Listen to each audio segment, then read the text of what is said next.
అలాగా? మరి అంత మంచి మనసున్న దానివి కడుపుతో ఉన్న కోడల్ని ఇంట్లోంచి బయటికి ఎలా గంటేశావే? అప్పుడు ఏమైనాయే ఈ మంచి మానవత్వం జాలి? ఏమైనాయే? ఏమయ్యా, తప్పేనయ్యా, నేను చేసింది తప్పే. అందుకే కదయ్యా దానికి తగ్గ శిక్ష అనుభవించాను. చివరికి నన్ను క్షమించి చేరదీసావు కదా, అలాగే వీడిని కూడా క్షమించి ఇంట్లో ఉండనివయ్యా. అది జరిగే పని కాదు. వీడిని క్షమించడం అస్సలు కుదరదు.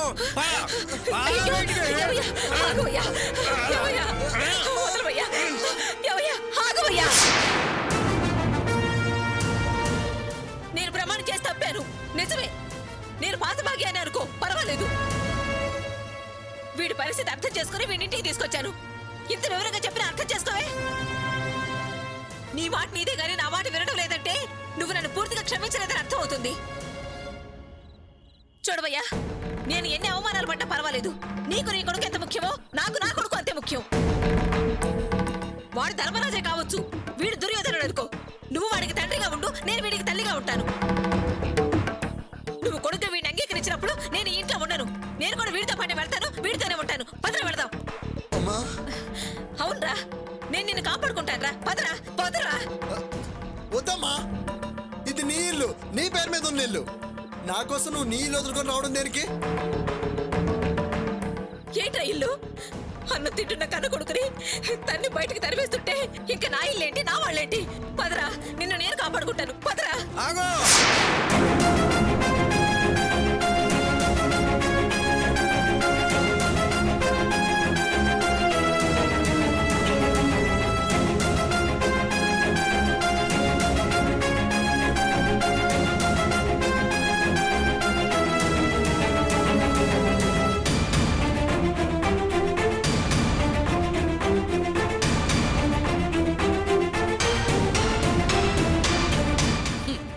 అర్చన ఎప్పుడో చెప్పింది నువ్వు మారవని, ఎప్పటికైనా తల్లి కొడుకులు ఒకటేనని.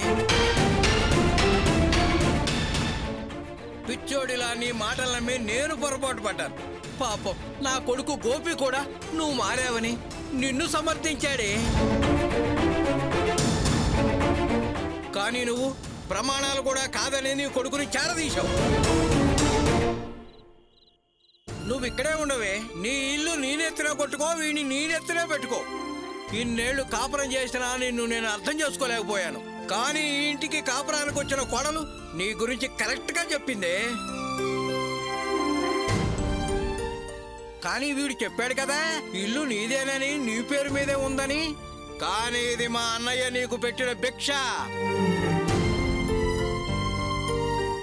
గోపికి ద్రోహం చేసి ఇది నీ పేరు రాయించుకున్నావు. అయినా సరే నేను ఈ ఇంట్లో ఉండి నిన్ను బయటికి పంపితే కట్టుకున్న దాన్ని బయటికి తరిమేశాడనే చెడ్డ పేరు నాకెందుకు? నువ్వే అనుభవించు. రేపు దేవుడు వేసే శిక్ష కూడా నువ్వే అనుభవించు. ఉండవే, ఇక్కడే ఉండు.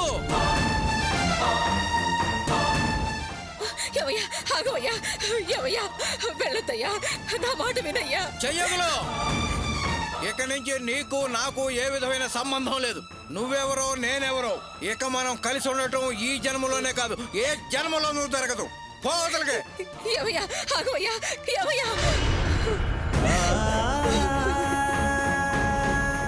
అమ్మా అమ్మ అంటూ ప్రేమగా పిలిచే గోపిని తన భార్యని బయటికి గెంటేశావు. ఇప్పుడు కట్టుకున్న భర్తను కూడా బయటికి పంపేశావు. ఏం మనిషివమ్మ నువ్వు? వచ్చి ఏం మనిషివమ్మ నువ్వు? పదండి పదండి.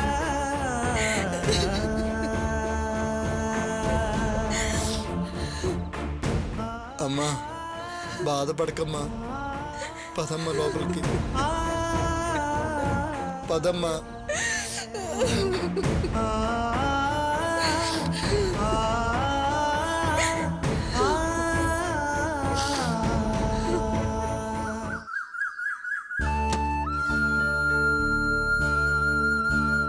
అమ్మా అర్చన,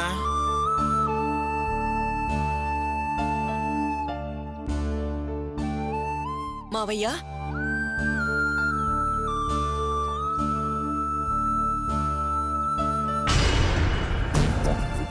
అదేంటి మావయ్య అక్కడే నిలబడ్డారు? లోపలికి రండి. ఎప్పుడొచ్చారు మావయ్య? ఉదయాన్నే వచ్చానమ్మా.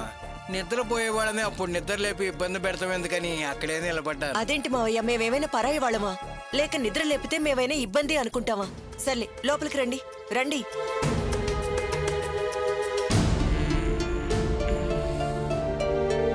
ఏమండి, మావయ్య గారు వచ్చారు.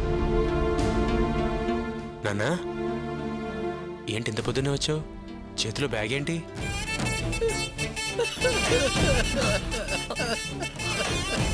నాన్నా ఎందుకు ఏడుస్తున్నావు?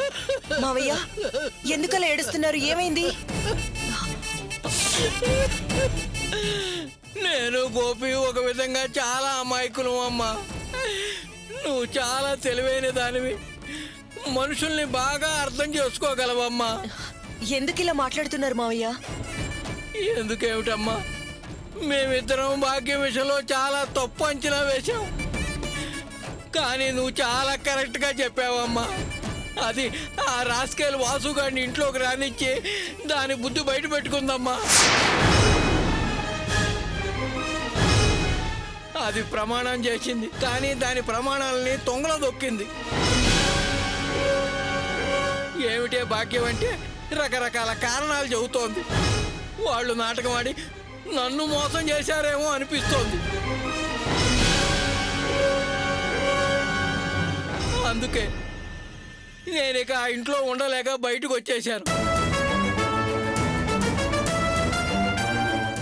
అర్ధరాత్రి వచ్చి మిమ్మల్ని ఇబ్బంది పెడతాం ఎందుకని రాత్రి గుళ్ళో పడుకుని ఉదయాన్నే వచ్చాను. గోపి, ఆ రాక్షసి ఈ జన్మలో మారదయ్యా. ఇక దాని ముఖమే నేను చూడదలుచుకోలేదు. చూసారా చూసారా, నేను ఆవిడ గురించి మాట్లాడినప్పుడు మీరేమన్నారు? ఆవిడ అలాంటిది కాదు అన్నారు. ఇప్పుడు చూసారా, నేను చెప్పినట్టే జరిగింది. అసలు ఆ వాసు ఆవిడ మనుషులే కారు. కృతజ్ఞత విశ్వాసం అంటే ఏంటో వాళ్ళకి తెలీదు. వాళ్ళతో ఏ సంబంధం పెట్టుకోకూడదు, వాళ్ళకి ఏం జరిగినా పట్టించుకోకూడదండి. చ, ఏం మనుషులో ఏం జన్మలో.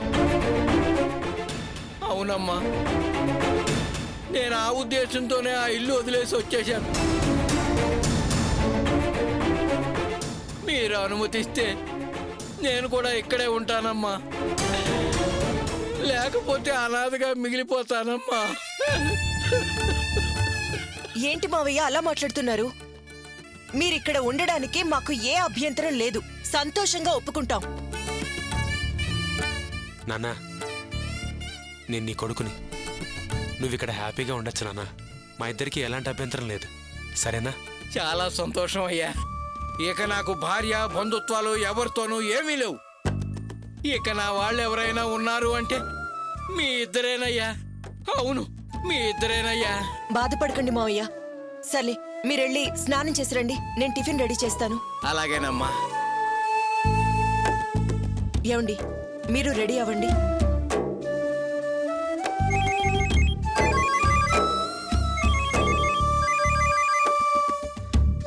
హలో,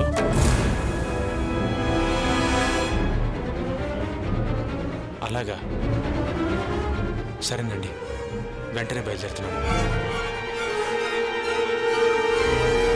అర్చన, నేను కాళ్ళు చేతులు కడుక్కొస్తాను, టిఫిన్ రెడీ చేసాయి. అలాగేనండి.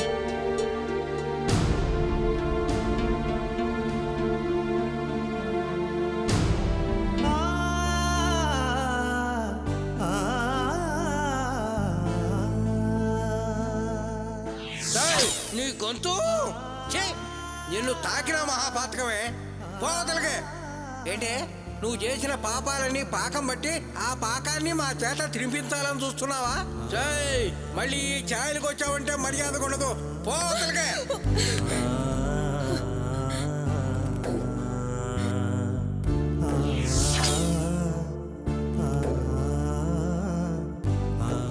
చూడు, మనం ఒకే చూరు కింద ఉండొచ్చు, కానీ నీ బతుకు నీదే, నా బతుకు నాదే. మొగుడు పెళ్ళాల వేరు కాపురం. ఇక మనం కలిసి ఉండటం అనేది జన్మలో జరగదు.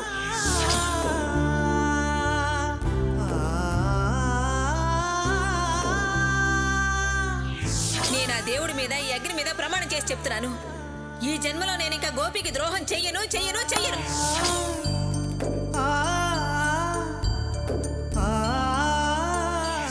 ఇవ్వనే ఏంటయ్యో అడిగిన వెంటనే దర్జాగా 500 ఈ తీసిచ్చావు. రోజు జీతం తీసుకున్నానే.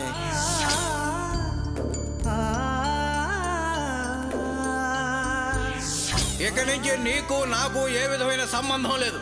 నువ్వెవరో నేనెవరో ఇక మనం కలిసి ఉండటం ఈ జన్మలోనే కాదు, ఏ జన్మలోనూ జరగదు.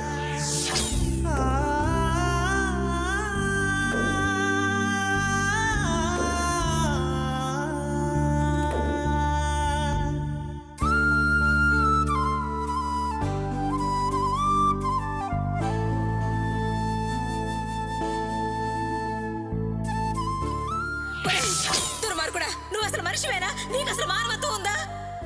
చూడు, ఏవైనా మనం ఇంట్లో మాట్లాడుకుందాం. ఆయన చూస్తే సమస్య మరో రకంగా ఉంటుంది. ముందు ఇక్కడి నుంచి వెళ్ళావు. ఒరేయ్!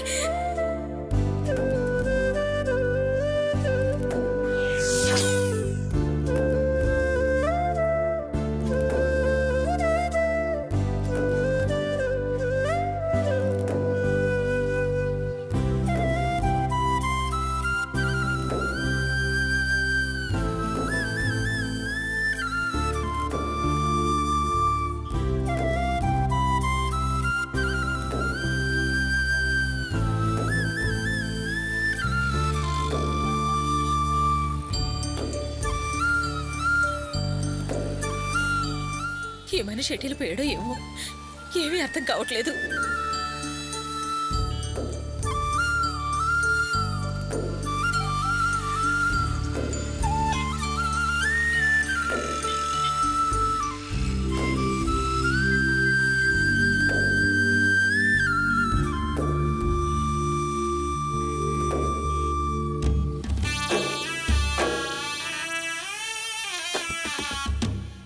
ఈ మనిషి లోపల ఉన్నాడేమో.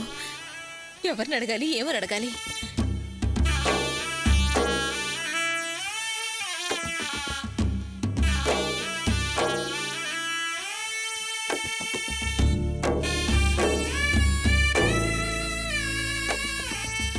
ఆడోళ్ళు సీక్రెట్ గా ఇంట్లో తాగుతారని విన్నాం గానీ డైరెక్ట్ గా బార్కు వచ్చేసారేంటి?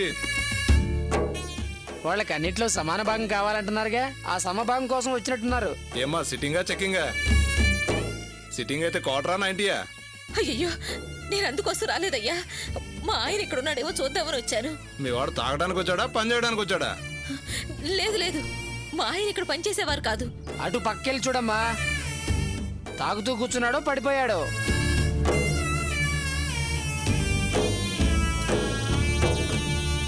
బాబు, మా ఆయన ఇక్కడికి ఏమన్నా వచ్చాడా? మీ ఆయన పేరు ఏంటమ్మా? రంగయ్య. రంగయ్య ఈ రోజు రాలేదమ్మా. రాలేదా? ఎక్కడికి వెళ్ళి ఉంటాడు?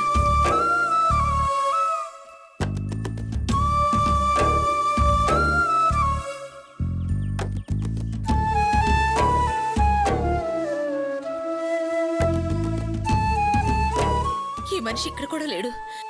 ఎక్కడని వెతకాలి?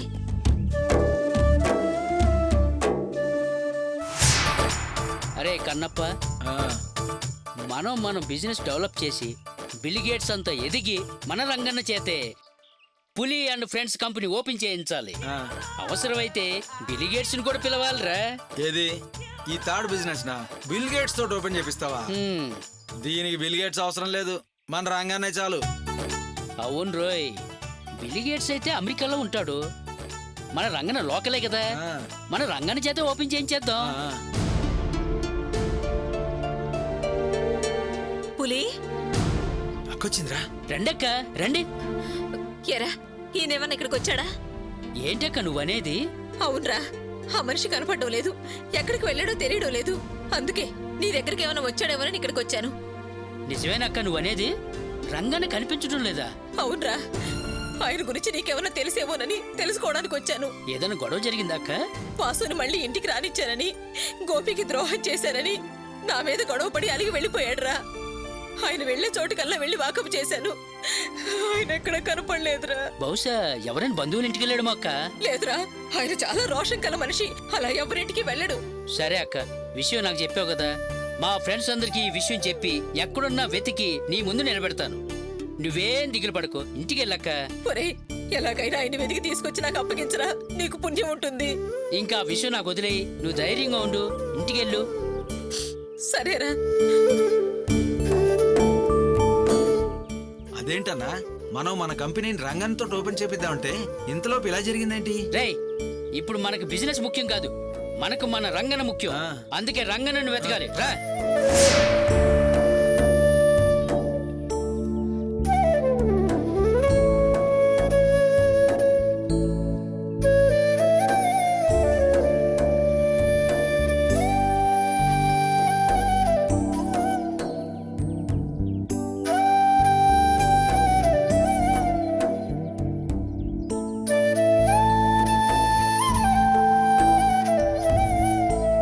ఈయన ఎక్కడికి వెళ్ళాడో తెలియట్లేదు. అసలు ఎక్కడ వెతకాలో కూడా అర్థం కావట్లేదు. అక్క అక్క ఎరా ఈయన గురించి ఎవరు తెలిసిందా? అక్క రంగన బ్రహ్మాండంగా ఉన్నాడు, నువ్వేం దిగులు పడుకో. ఈ విషయం చెప్పేసి వెళ్దామని వచ్చాను. ఒరేయ్, నువ్వు చెప్పేది నిజమేనా? లేకపోతే నేను దిగులు పడకుండా ఉండడానికి అలా చెప్తున్నావా? లేదక్క, నేను చెప్పేది నిజం. రంగన్న గోపి వాళ్ళ ఇంట్లో ఉన్నాడక్క.